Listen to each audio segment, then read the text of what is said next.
নমস্কার।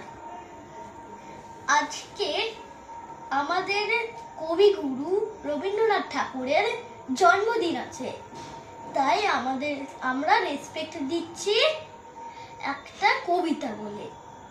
নমস্কার, সমব্যথী কবি রবীন্দ্রনাথ ঠাকুর। যদি খোকা না হয়ে আমি হতে কুকুর ছানা, তবে পাছে তোমার পাতে আমি মুখ দিতে যাই ভাতে।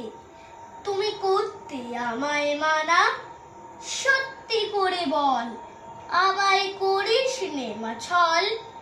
বলতে আমায় দূর দূর দূর কোথা থেকে এলো এই কুকুর।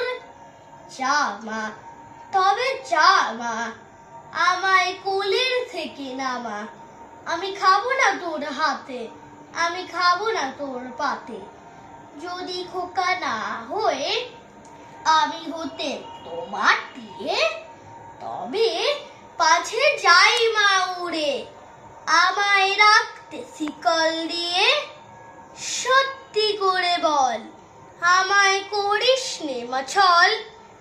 বলতে আমায় হতভাগা পাখি শিকল কেটে দিতে চাই রে ফাঁকি। তবে নামিয়ে দে মা, আমায় ভালোবাসিস রে মা। আমি রব না তোর কোলে, আমি বনে যাব চলে। নমস্কার।